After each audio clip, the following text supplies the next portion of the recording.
ओम शांति। ओम शांति। आपको समझ में आता है? समझ में आता है? कल जो हम सब जानकारियां ले रहे थे वो सब समझ में आ गई थी? अच्छा, आज जो जानकारी मिलने वाली है ये बहुत महत्वपूर्ण बात है, जिसके लिए गवर्नमेंट भी हमारे बच्चों को नॉलेज देने के लिए जनरल नॉलेज में ये बात आती है।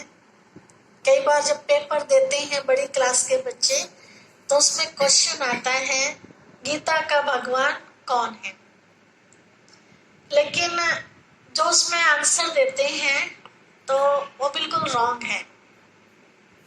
राइट क्या है, आज वो हम आपको जानकारी देंगे। हमारे कहने पे राइट मत मानना, जो आपका माइंड कहे, ठीक है। कई बार ऐसा होता है कि हम बड़ों की बात सुनते हैं, बड़ा समझ के हम उनकी बात सुनते हैं, तो हम उनको सच मानते हैं कि हमसे बड़े हैं ना, तो सच ही कह रहे होंगे। लेकिन कई बार वो उल्टा हो जाता है। तो ऐसे हमारे शास्त्रों में जो बातें हैं, बहुत सारी बातें ऐसी हैं जिनको हम सत्य मानते आए हैं, लेकिन जब उसकी गहराई में गए तो उल्टा मिला। जैसे कि गीता का भगवान कौन है? गीता का भगवान मतलब गीता का ज्ञान किसने दिया? तो किसने दिया, क्या कहेंगे? किसने दिया? चेयर में बैठ जाइए भले, आप इधर आ जाओ छोटू, बीच में किट्टू। तो गीता का ज्ञान किसने दिया? श्री कृष्ण ने बताते हैं ना। गीता पढ़ी है आप सबने? पढ़ी है गीता? पढ़ी है? नहीं, आपने? अधूरी रह जाती है। आपने पूरी पढ़ रखी है? बीच बीच में से? अच्छा, कुछ हद तक तो नॉलेज होगी उसकी। बिट्टू भाई आपने पढ़ रखी है? करीब करीब करीब करीब करीब करीब। अच्छा, कुछ कुछ बीच में छूट गया है। बहुत प्रीति बहन बैठ जाइए, बहुत गहरी बातें हैं आज। आपने पढ़ रखी है? नहीं, सुन रखी है? हाँ जी, हाँ जी, हाँ सीरियल में देखा है, ठीक है। उन्होंने क्या क्या बताया वो सब पता होगा, ठीक है। कुछ भूल भी गए होंगे, कोई बात नहीं, याद दिलाते हैं। देखिए, अगर श्री कृष्ण जी गीता ज्ञान दाता थे, तो गीता के अंदर भगवान ने अपना परिचय दिया है। बताइए, पढ़ी है तो गीता?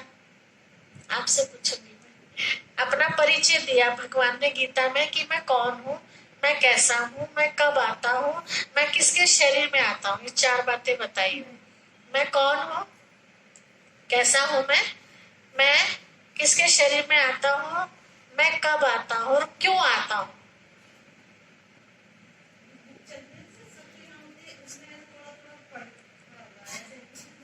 अच्छा अच्छा, चलिए। अच्छा, नहीं बता पाएंगे? नहीं, हाँ जी, अच्छा चलिए, कोई बात नहीं, आज बता देते हैं, ठीक है। ये तो बात सुनते हैं पक्का कि गीता ज्ञानदाता श्री कृष्ण है। अब ये मेरे सामने गीता रखी हुई है, इसको लिखने वाली मैं हूँ। अगर थोड़ा सा ये तो मेरा परिचय होना चाहिए ना इसके अंदर, लेकिन इसमें मेरा परिचय नहीं है, परिचय किसी और का है। तो क्या सिद्ध होता है? फिर किसने लिखी है? किसी और ने लिखी है ना। या लिखी बेशक किसी ने भी, लेकिन वाणी किसी और की है।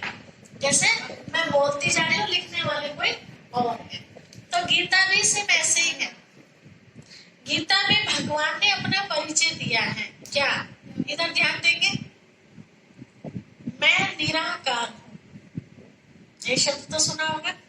भगवान ने कहा गीता में कि मैं निराकार हूँ। श्री कृष्ण को कैसा देख रहे हैं? साकार। तो पहला तो ये अलग हो गया। दूसरा, गीता में कहा मैं जन्म मरण से न्यारा हूँ। श्री कृष्ण को हम कैसा देख रहे हैं? जन्म लिया किसी माता के द्वारा, है ना। मरण भी हुआ किसी भील के द्वारा, ठीक है।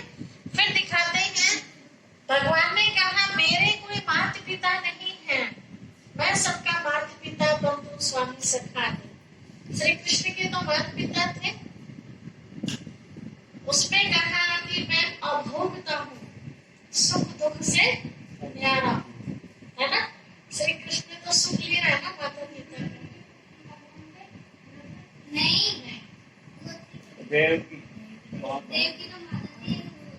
वासुदेव जी, वासुदेव। ठीक है। तो सुख भी लिया है। फिर बीच बीच में घटनाएं ऐसी हुई कि कभी कोई मारने आ रहा, कभी कोई मारने आ रहा, तो थोड़ा पल भर का दुख भी होता था। परमात्मा पिता शिव ने, जो भगवान गीता का है, उनके कोई गुरु नहीं, श्री कृष्ण जी ने तो गुरु भी किया, गुरुकुल में शिक्षा प्राप्त की है। फिर हम देखते हैं गीता के ऊपर क्या लिखा रहता है, गीता माता, है ना। गीता श्री कृष्ण क्या दिखाई दे रहे, माता जी दिखाई दे रही है ना, पुरुष के रूप में दिखाई दे रहे हैं। फिर सृष्टि चक्र के अंदर सृष्टि को एक वृक्ष के रूप में भी बताया गया कि ये पूरी सृष्टि एक वृक्ष के रूप में है। इसका जो बीज है वो निराकार परमात्मा पिता है। श्री कृष्ण के लिए बताया गया है कि सारी दुनिया में जब जलमय हो जाती है, मानो पूरी पृथ्वी खत्म हो जाती है, पानी पानी हो जाता है, तब श्री कृष्ण पीपल के पत्ते पर अंगूठा चूसता हुआ आता है। तो पत्ते पर दिखाया, तो सृष्टि का पहला पत्ता कौन है, श्री कृष्ण, ना कि वो बीज है। तो बीज बड़ा या पत्ता बड़ा, बीज इस ये तो वाली बात कहती, भैंस बड़ी है तो बीज बड़ा है या पत्ता बड़ा, कौन बड़ा, बीज बड़ा, बीज से ही तो पत्ता बीज से निकलेगा। ही तो पत्ता निकलेगा। हाँ, विशेषता में बड़ा है ना। तो बीज कौन हो गया, निराकार परमात्मा, ठीक है। फिर गोपेश्वर में भी दिखाया, जब श्री कृष्ण ने शिव की पूजा की, लोटा चढ़ाते हुए दिखाया। तो गीता का जो ज्ञान दाता है वो श्री कृष्ण नहीं है, वो निराकार शिव परमात्मा है, ठीक है। अब प्रश्न ये तो हो गया उनका परिचय कि मैं कौन हूँ, दोनों के परिचय में भिन्नता मिल गई। दूसरी बात, मैं आता कब हूँ। तो गीता में पहला ही श्लोक है, गीता भी आपने नहीं पढ़ी, महाभारत का कोई भी एपिसोड जब आप देखते हैं तो सबसे पहले ही श्लोक आता है, ग्लानि भक्ति भारत। क्या मतलब है श्लोक का, जब जब धर्म की ग्लानि होती है तब तब मैं आता हूँ। आता हूँ का मतलब क्या है, वो यहाँ नहीं रहते। और किस लिए आता हूँ ये भी बताया, हाँ, और अधर्म का नाश करने के लिए, ठीक है। तो इसलिए आता हूँ, धर्म ग्लानि के टाइम आता हूँ, अधर्म का नाश, सत्य धर्म की स्थापना करने। अगर श्री कृष्ण को देखा जाए तो श्री कृष्ण जी कब आए थे, शास्त्रों के हिसाब से बताते हैं द्वापर युग में आए थे, लेकिन यहाँ ज्ञान हिसाब से बताते हैं तो ये सतयुग में आए थे। चलो यहाँ की बात छोड़े, अब शास्त्रों की बात ले लेते हैं। अगर द्वापर में श्री कृष्ण जी आए थे, उन्होंने गीता का ज्ञान दिया था, तो अधर्म का नाश करने के लिए दिया था। तो द्वापर के बाद, द्वापर में पहली बात तो ये है कि अधर्म हुआ ही नहीं था, चालू हुआ था। क्योंकि कोई भी धर्म आएगा तो आते तो अपना वो खराब वाला रूप नहीं दिखाएगा ना। आपके यहाँ कोई दुष्ट आत्मा भी आने लगे तो एकदम से थोड़ी ना अपना प्रभाव दिखाएगा, पहले तो अपना मीठा रूप दिखाएगा, फिर धीरे धीरे वो पहले आपको परखेगा, धीरे धीरे आपको काबू में करेगा, तब अपना वो रूप दिखाएगा कि असलियत में। तो किसी को भी देखो आप, है ना। तो ऐसे 5 विकारों की प्रवेशता हुई, मतलब अधर्म का पहरा आ गया द्वापर में, लेकिन इतना नहीं था जैसे कि आज हम सब देख रहे हैं। तो जब इतना अधर्म था ही नहीं तो भगवान को आने की जरूरत नहीं, समझ लो आ भी गया, भगवान आ गया अधर्म का नाश करने के लिए। तो अधर्म के बाद धर्म आना चाहिए था, मतलब द्वापर के बाद सत्युग आना चाहिए था। आया क्या, कलयुग। तो इसका मतलब क्या है, गीता का ज्ञान द्वापर में नहीं दिया ही नहीं है।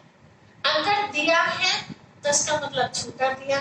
अब ऐसा तो नहीं कह सकते भगवान के लिए कि भगवान भी झूठी बात बताएगा, जिसकी हम महिमा सुनते हैं कि वो सत्यम शिवम सुंदरम है, तो उसकी कोई भी बात असत्य तो हो ही नहीं सकती। तो इसका मतलब है कि वो समय कोई और था जब भगवान ने गीता का ज्ञान दिया था। और यहाँ ये भी स्पष्ट हो रहा है कि श्री कृष्ण ने दिया ही नहीं था, उन्होंने तो स्पष्ट कहा कि मैं निराकार। अब आता किसके शरीर में ये भी स्पष्ट बताया। मैं कब आता हूँ तो बताया, धर्म के समय आता हूँ। आता किसके तन में हूँ? बूढ़े ब्राह्मण तन में आता हूँ। स्पष्ट शब्दों में बताया कि मैं बूढ़े ब्राह्मण तन में आता हूँ, आकर के ये काम करता हूँ, अधर्म का नाश। मुझे कौन पहचानता है? ये लाइन भी उसमें बताई, मुझे कोर्टों में कोई में भी कोई पहचानता है, मूढ़मती लोग मुझे नहीं पहचानते। ये गीता में स्पष्ट शब्दों में लिखा हुआ है। आपकी बात ध्यान से पढ़ना, तो आपको ये सब बातें जब पढ़ोगे तो याद आएगी कि हाँ दीदी ने बताई थी बात। ठीक है, कौन से प्रश्न पर है वो तो मैं आपको नहीं क्लियर कर सकती, लेकिन ये सारी बातें गीता के अंदर है। तो श्री कृष्ण को अगर हम देखें, ना तो ये साधारण तन है, बहुत सुंदर तन था, ना ही ये कोई बूढ़ा तन है। दो ही अवस्था दिखाई श्री कृष्ण की, बाल या युवा, इससे ऊपर दिखाया ही नहीं है। तो इन्होंने जिन्होंने ये सीरियल बनाए, इन्होंने के श्री कृष्ण देखे, हाँ, इन्होंने काल्पनिक कहानी आई, तो ऐसा जो शास्त्रों में देखा उसके आधार से कहानियां बस बना दी।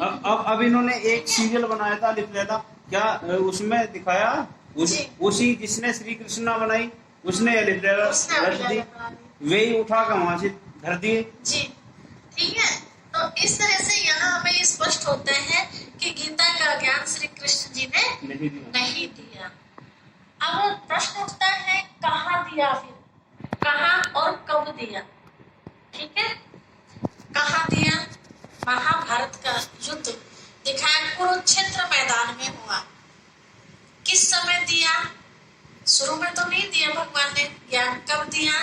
जब अर्जुन को मोह उत्पन्न हुआ, है ना, युद्ध के प्रारंभ में दिया। जब उससे बाण चलाए जा रहे थे तो उसने देखा तो सारे मेरे ही परिवार खड़ा है सामने, तो भगवान ने उसको समझाया कि ये भाई भाई का युद्ध नहीं है, ये धर्म और अधर्म का, सत्य और असत्य का युद्ध है, तो ये तो तुम्हें लड़ना ही पड़ेगा। तब उसने फिर पूरी पहचान और वो सही बातें बताई। तो वो नाम क्या था उस स्थान का? कुरुक्षेत्र। अब एक बात पर आप ध्यान देते रहना, गीता का ज्ञान जो है वास्तव में अब दिया जा रहा है इस समय। कैसे? मैदान का नाम क्या था? कुरुक्षेत्र। कुरु किसे कहते हैं? बुरा, बुरे को, खराब, है ना, और क्षेत्र माना स्थान। अब जो स्थान चल रहा है, कहीं भी आप चले जाओ, कोई जगह अच्छी है नहीं जी, यहाँ तक कि लोगों ने मंदिर को भी, आश्रम को भी भ्रष्ट कर दिया है। मंदिर में भी चोरी, तो कोई भी जगह अच्छी नहीं है ना। कोई घर जाके देख लो, वहाँ किसी की पति पत्नी में नहीं बनती, किसी की सास बहू में नहीं बनती, किसी की माँ बेटे में, मतलब कुछ ना कुछ कोई भी घर पवित्र नहीं बचा ना, सब गंदे हो चुके हैं किसी भी कारण से हो जाए। तो हर घर क्या बन गया? कुरुक्षेत्र। मतलब भाई भाई में वैर। बहुत ही कम कोई का तो होगा पांडव या धरती पर। ठीक है, दूसरा, उस युद्ध के मैदान में 3 सेनाएं दिखाई थी। कौन कौन सी? यादव, कौरव और पांडव। वर्तमान समय हम तीनों सेनाएं देख रहे हैं। यादवों के लिए कहा शास्त्रों में कि उनके पेट से मूसल निकले और उन्हीं से उनका विनाश हो गया। अभी यादव कौन है? वर्तमान समय वैज्ञानिक लोग। क्या क्षमता कि उनके पेट से मूसल निकले और उसी से विनाश किया, आपस में ही लड़ मर के खत्म हो गए।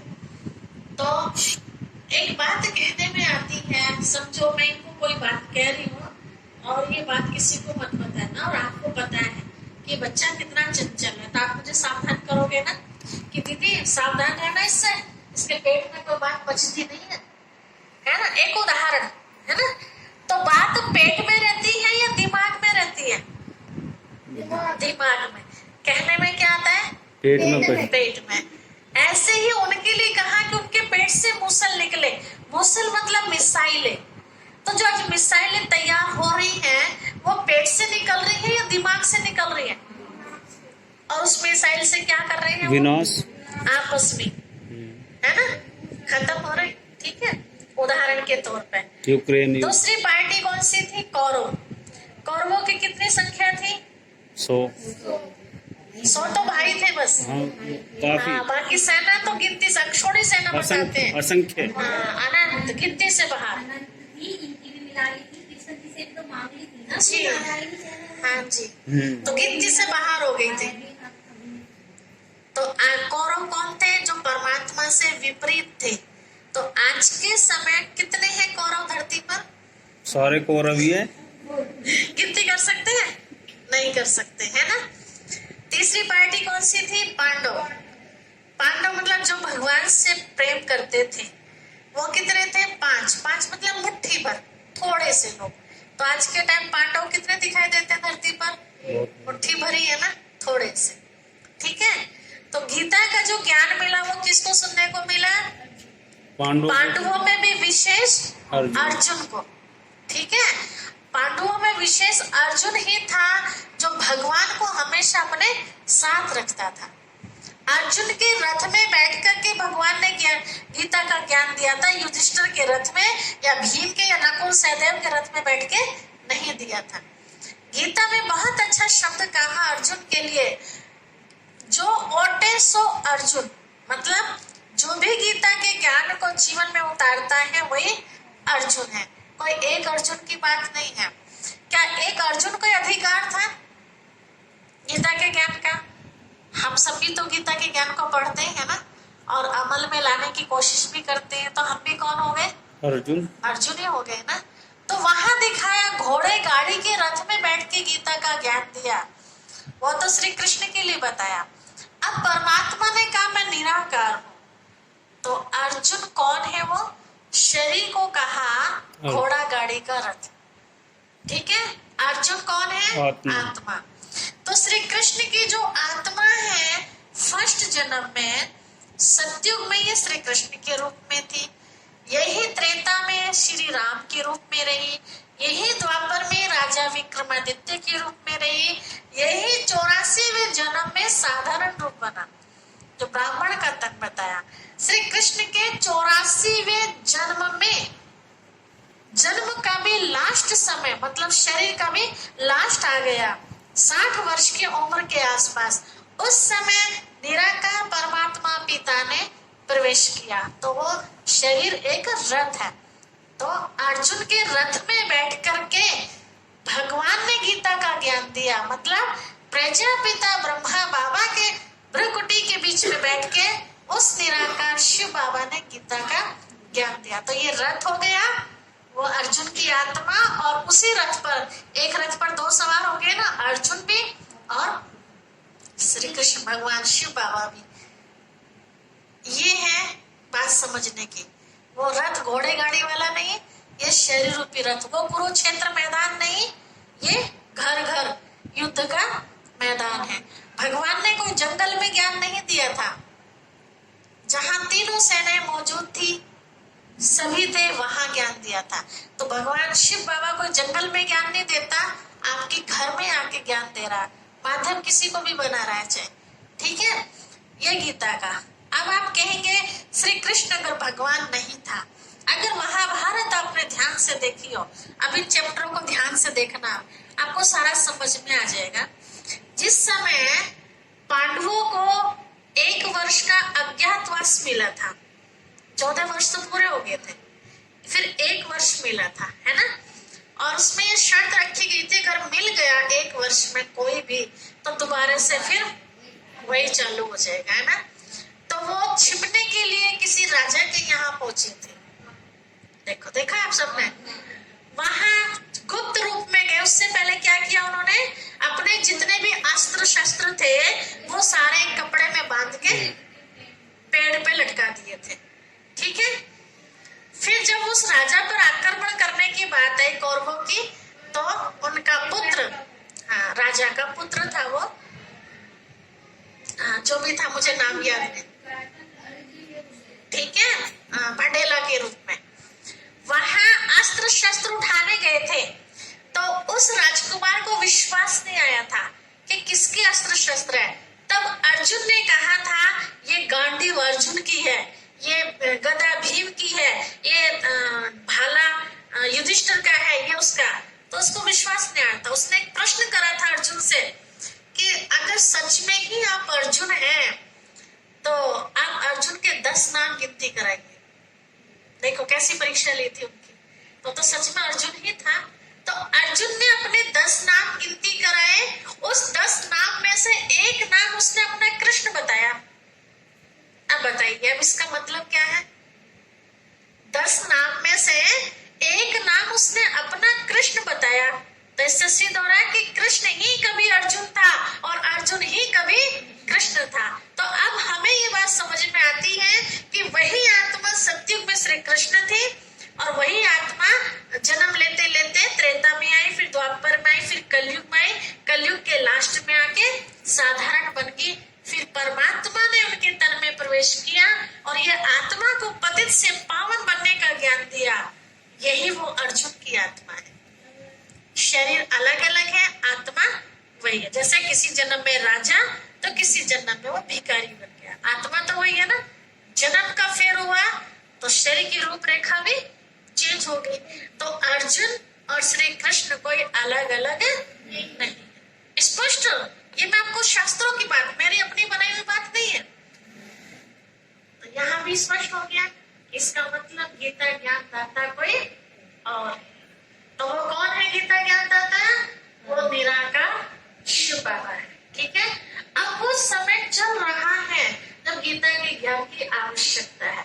महाभारत के समय कुछ पात्र ऐसे दिखाए गए हैं जो वर्तमान समय में हमें दिखाई दे रहे हैं। जैसे उदाहरण के तौर पर उस समय जो राजा था वो कैसा था? अंधा, अंधा, धृतराष्ट्र। आज का जो राजा है जिसे हम कहते हैं कानून, आज का कानून क्या है? स्पष्ट है? ठीक है, बच्चों ने देखा कैसे पता आपको कानून आता है? ये बड़ों के कहने को बता रहे, नहीं पता ना? आप बताएंगे? आप बताएंगे? नहीं पता। अच्छा, हाँ, बिल्कुल सही उत्तर। कोर्ट में जो हाँ,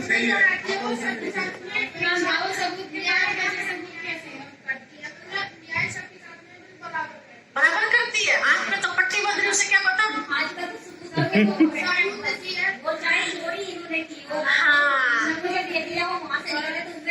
बिल्कुल, ये सेफ हो गया।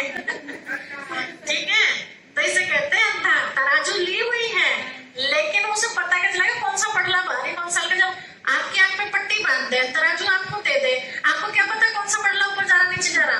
पता चलेगा नहीं ना? तो यही तो हो रहा है आज के टाइम, अंधी सरकार। इसीलिए जज को वहाँ बिठा दिया तो वे निर्णय लेवे वकील। हाँ उनको वे बतावे से उनको पलड़ा बराबर हो गया। बिल्कुल, ठीक है। जज को नहीं पता होता कुछ भी, जज तो उधर सुनेगा इसलिए वो कहता है ऑर्डर ऑर्डर, बस अगली तारीख। सब कुछ समझ में नहीं आता तो डंडा पीटता है। ठीक है, खेल खत्म हो गया। अपना माइंड नहीं है ना, उनको इतने भी फुर्सत नहीं है कि आपके पास जो फाइल है कम से कम इसके पन्ने तो पलट लो। 20-20 साल केस चलने का मतलब क्या बैठता है? भाई जिस फाइल को तुम लेके बैठे हो पहले इसका सुधार कर दो, अगले नंबर पे आएगी उसको कर देंगे। 1 घंटे में देख सकते हैं। तो ठीक है, तो ये है आज के टाइम देख रहे। उस समय जो पात्र दिखाए जैसे कि दुर्योधन, कैसा था दुर्योधन? दुर्व्यसन। हाँ, दुराचारी, अभिमानी व्यक्ति जो अपने आगे किसी को कुछ समझता नहीं। आज के टाइम कितने दुर्योधन है? बहुत सारे। कितने निकाल सकते थे? सब अपने अपने में। ठीक है, उस समय एक दुशासन था। आज के टाइम कितने दुशासन है? दुशासन बुरी नजर वाले कितने हैं? गिनती नहीं कर सकते जी। उस समय एक शकुनी मामा जी थे जो अपने बहन के घर में आग लगाई। आज के टाइम कितने शकुनी हैं? किसी के भी घर में आग लगाने में देरी नहीं करते। मामा के वही तो पड़ोसी होता है जी। वही तो थे, उसमें इतनी ईर्ष्या द्वेष हर चीज कोट के भरा था। तो कितने हैं गिनती हो सकती है। उस समय एक दुश्शला थी, कौरवों की बहन है ना, आज समय कितनी दुष्टला जो भाभी से चिढ़ने वाली हो। भाभी तो लक्ष्मी बन सही के आई है सही ना? सही सही। है ना? तो मतलब इस तरह से कितने सारे, आप एक ही चीज अगर देखें तो वो सारा का सारा समय आज हमें नजर आ रहा है चारों तरफ। आ रहा है नहीं, मेरे कहने पे नहीं, आप खुद देखो। वो उस युग की महाभारत होगी, लेकिन आज रियलिटी महाभारत। हाँ, वो तो केवल कागजों में थी। वो तो हस्तिनापुर की थी, समझो। समझो, ये हस्तिनापुर एरिया, उसी में कौरव थे, उसी में पांडव थे, लेकिन आज पूरा ही संसार महाभारत का क्षेत्र बन गया है। बताते हैं, कई लोग ऐसा प्रश्न करते हैं, क्या बहन जी महाभारत युद्ध नहीं हुआ था? इसका मतलब मैं कहती हूँ नहीं हुआ था। उस समय राजाओं महाराजाओं का युद्ध अवश्य हुआ था, लेकिन इस तरह की जो गाथा बनाई गई है कि 5 पांडव थे, इतने कौरव थे, इतना ये था, इतना वो था, इस तरह की कोई भी कहानी थी ही नहीं। तो ये जो हाँ, अब ये बनी कैसे? इन्होंने जो लिखी है, तो ये फिर सारी गलत है।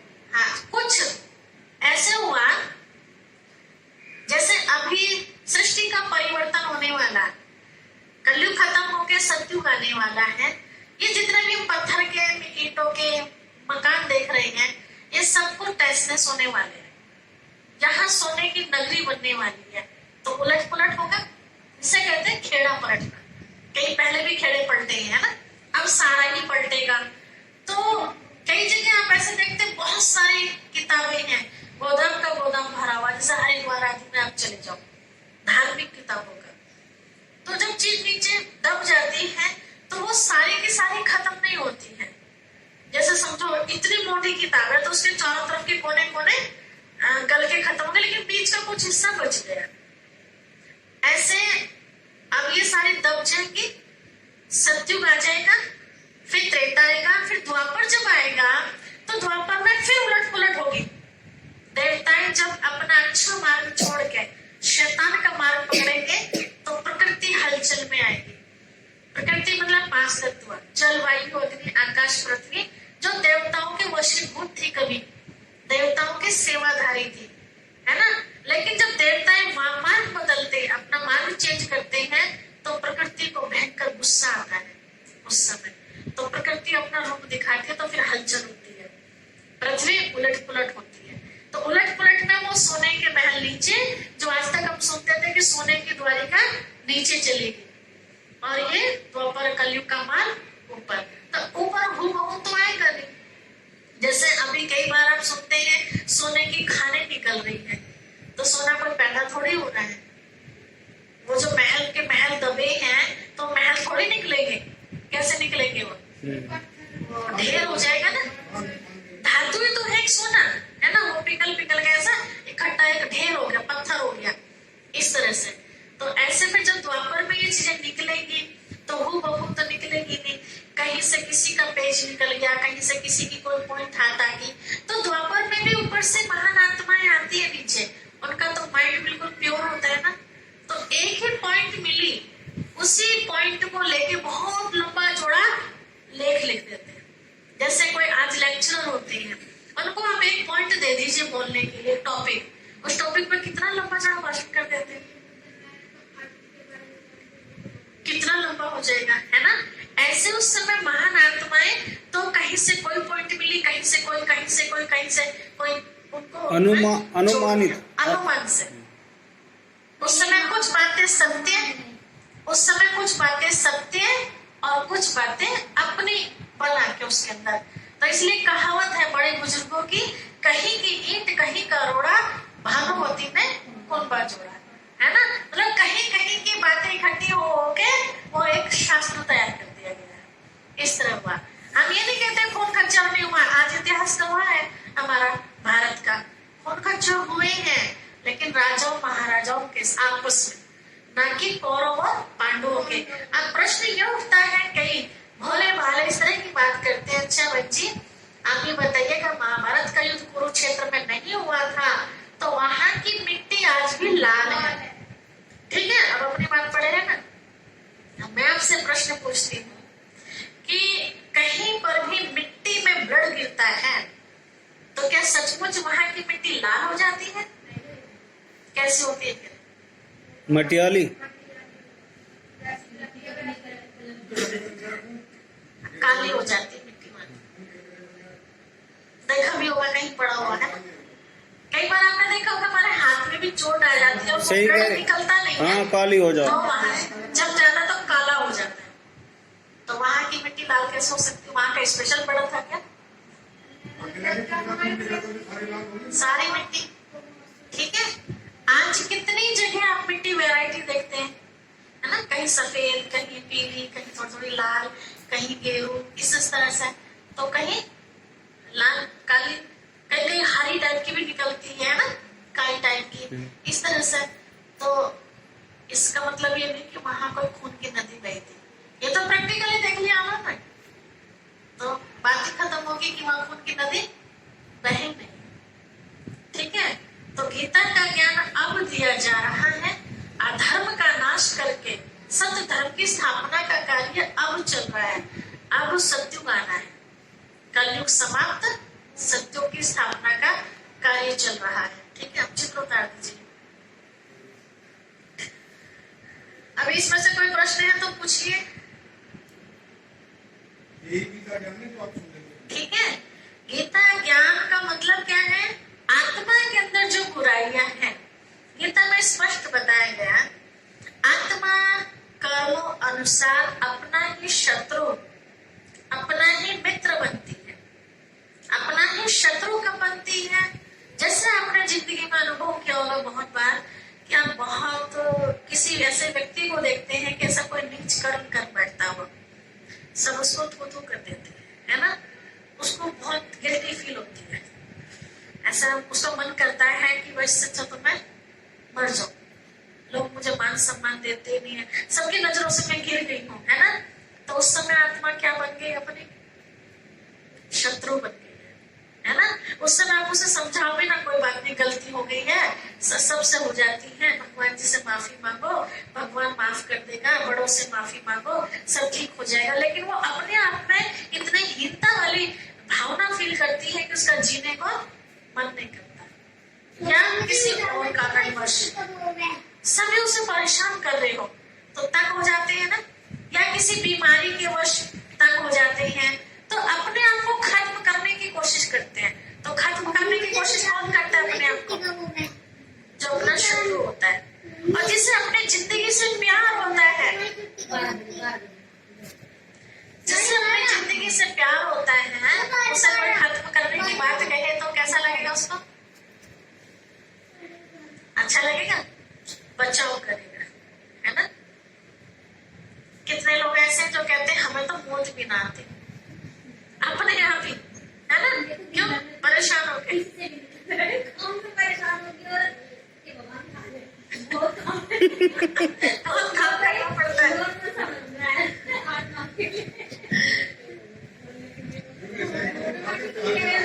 हाँ, कहाँ?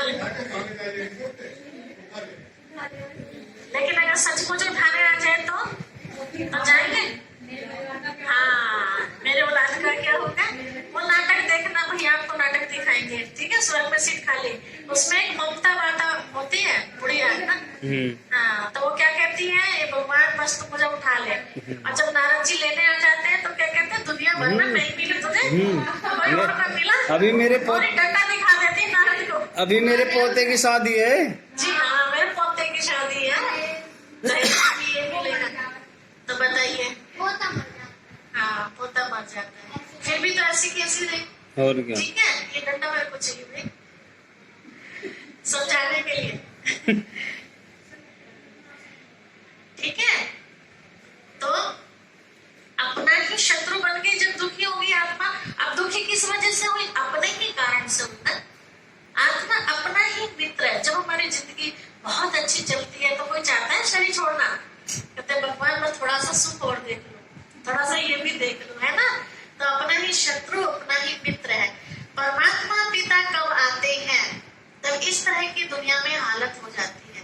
ये हो रही है या नहीं हो रही वर्तमान समय? 99% कहेंगे ऐसा, है ना? बाहर बैठ के दारू पी रहे हैं, छोटा भाई बड़ी बहन के ऊपर हाथ उठा रहा है, माँ बेचारी सूखी रोटियां बेल रही है। बेलन रोटी बेलने के लिए होता है या बच्चे को बेलने के लिए? किस लिए होता है? और कर क्या रही है बेलन से? बच्चे को बेल। रही है। गाँव में ऐसा करके देखा होगा, है ना। शहरों में तो फिर भी थोड़ी सभ्यता है, गाँव में तो और भी तो चिमटे उठा के फेंक के मार देंगे, ये नहीं पता कहाँ लगेगा बच्चे के जाके, है ना।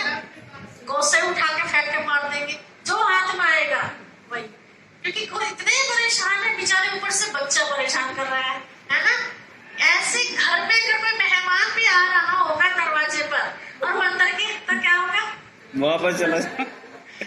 इससे अच्छा तो बाहर ही ठीक है ना। अपने घर में भी ये दशा देख दिया है और यहाँ भी है, कहीं भी चैन नहीं है, तो क्या ऐसे घर में फिर भगवान आएगा? तो मेहमान ही नहीं आना चाहता था तो भगवान कैसे आ सकता है ऐसे घर? ठीक है, लेकिन फिर भी वो आता है क्योंकि पिता है ना, तो पिता दया का सागर होता है। बच्चे कितने भी लड़ झगड़ रहे हो, मार पिटाई कर रहे हो, है ना, पड़ोसी तो मुंह फेर लेंगे, लेकिन बाप थोड़ी ना मुंह फेरता है, बाप को तो आना पड़ता है। तो वो शिव बाबा फिर आते हैं, तो किसी के द्वारा ही तो ज्ञान सुनाएंगे ना। तो जगह जगह ये प्रजापिता ब्रह्मा कुमारी विश्वविद्यालय केंद्र शिव बाबा ने खुलवाए है ना। जैसे आपके यहाँ भी क्लास चल रही है, तो बहन उन्हीं लोगों को समझा रही है, पति पत्नी। जब उनको समझ मिल गई, यहाँ गृहस्थ छोड़ने का ज्ञान नहीं दिया जाता, कई लोग डरते हैं। ओम शांति वाले तो भाई बहन बना देते हैं, आपके सामने तो नहीं आई बात है। अगर आवे तो क्लियर कर लेना पहले ही, कभी उनके बहकावे में आके आना ना बंद कर दो। ज्ञान लेने का मतलब है कि ये नहीं कि तुम घर से छोड़ दो, हाँ, अच्छे तरीके से, अच्छे तरीके से गृहस्थी जियो, है ना। ये हमारे उठाने के ऊपर है कि हाँ पति के साथ कैसा है, बिल्कुल ये हमें ये समझ मिलती है। लेकिन जो कम समझदार है उसको फिर वो कई बार उल्टा उठा लेते हैं, ठीक है। सही नहीं लगाया इसको तो सीधा करो भाई, नीचे एक पिन लगाते। नीचे लगाओ इसको।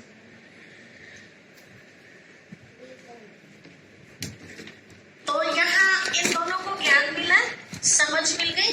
अब परिवार में रह के कैसे शिव बाबा को याद करना है, कहीं मंदिर में, मस्जिद में, कहीं उधर भटकने की आवश्यकता नहीं है।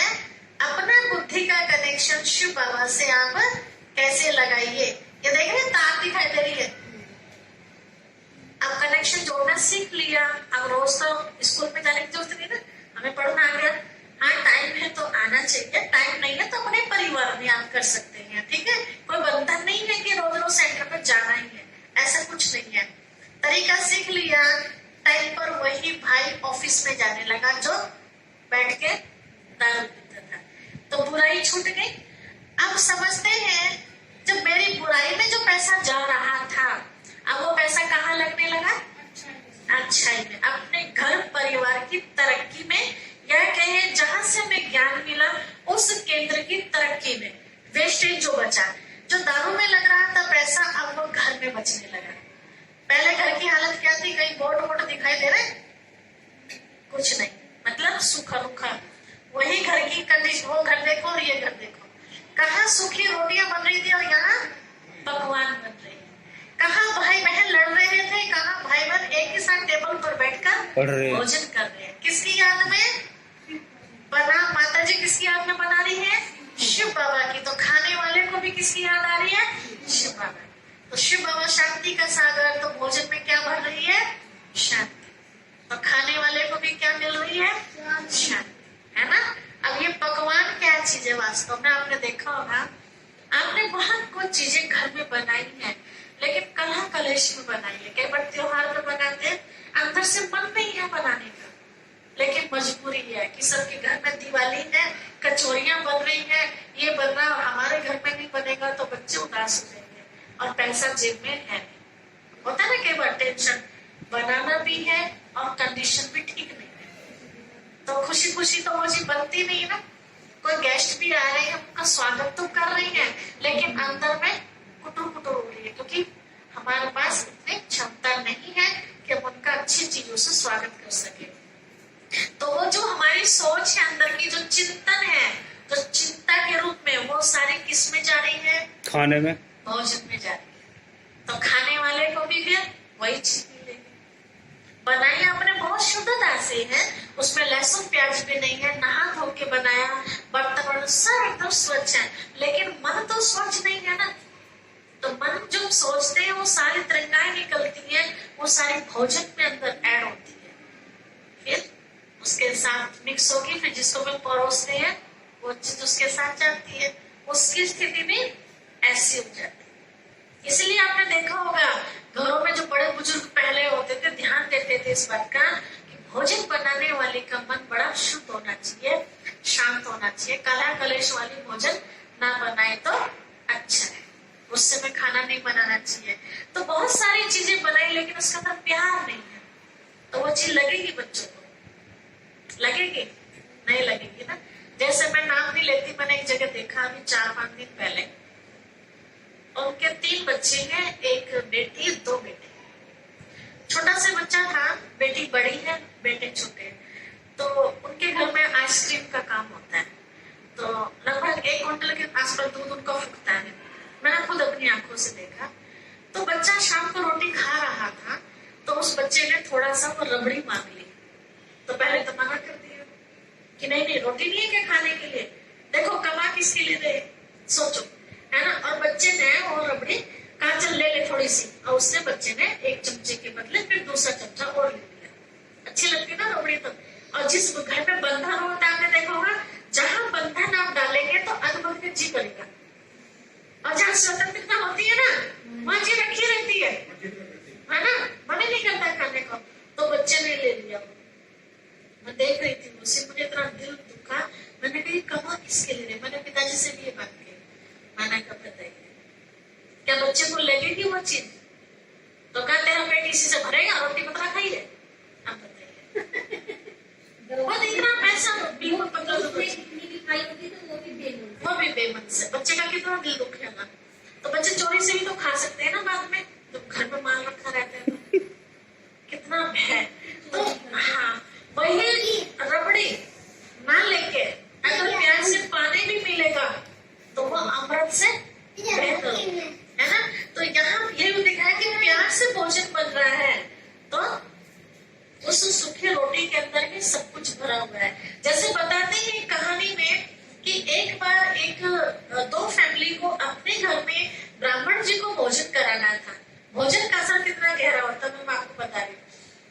एक ही टाइम था दोनों का, पंडित जी परेशान हो गए, ब्राह्मण जी किसके घर जाऊं, तो बोला इसके घर जाऊंगा तो ये नाराज, इसके तो ये नाराज। ऐसे कहा आप दोनों पूजा पाठ का प्रोग्राम रखो, पूजा करके मेरे लिए दोनों भोजन की थाली यही ले आना मंदिर में। तो दोनों नाराज होने से बच गए, उन्होंने ऐसे किया। तो एक था उसमें सेठ व्यक्ति और एक था साधारण व्यक्ति, दोनों ने अपने अपने तरीके से भोजन बनाया और वो टाइम आया, दोनों का भोजन आया। सेठ जी के साथ दोनों कर जाकर थाल ले लेके वैरायटी सब सामने रख दिया। गरीब जो व्यक्ति था, एक लोटे में मट्ठा, एक में पानी, एक में दूध, जो भी वैरायटी थी, साग बनाया, कढ़ी बनाई, चटनी बनाई, है ना, चावल रोटी ले आया, गुड़ शक्कर ले आया, साथ में थोड़ा देसी घी ले आया, थोड़ा सा मतलब कुल मिला के दोनों की थाली उसने सामने रखी। फैमिली बैठी हुई थी कि कब ब्राह्मण हमारी रोटी खाएंगे। तो खाने से पहले दोनों की एक एक रोटी उठाई और इस तरह से पीछा रोटी। तो एक में से दूध निकला और एक में से खून निकला। आप बताइए किस में से दूध निकला, किस में से खून निकला?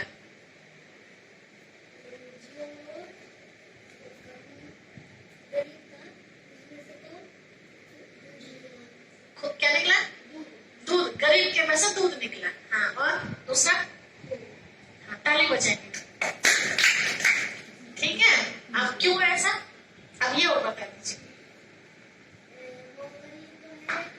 हाँ,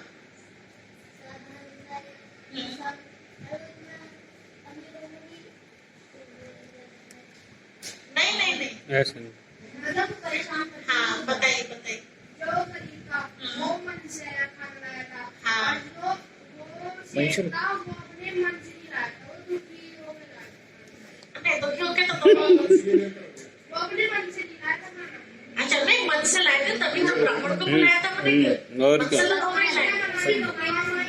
हाँ, जो गरीब था उसकी खून पसीने की कमाई थी, मेहनत की 1 नंबर की कमाई थी। और जो सेठ जी थे उसमें हाँ खून चूस के लोगों का पैसे इकट्ठा किया था। ठीक है, तो उसमें खून तो क्या पिएंगे फिर? दूध। खून थोड़ा राष्ट्र थोड़ी थे पंडित जी जो खून पिएंगे, है ना? तो वो रोटी खाई। तो ऐसी भगवान जी को भी क्या पसंद है? प्रेम। कुछ भी नहीं है हमारे पास, नमक की रोटी, तो प्रेम। नमक की रोटी भोग लगाए। कई लोग कहते हैं, यहाँ मेरी थोड़ी सी चिढ़ होती है भावना लोगों से। लोग कहते हैं भगवान जी के लिए फल जरूर होना चाहिए भोग में। ठीक है, हमारे पास दवाई के लिए भी पैसा नहीं, हम सोच सोच के कर रहे हैं। भगवान जी के लिए फल लेके आए, असत्यता क्या है कि भगवान जी खाते तो है ही नहीं।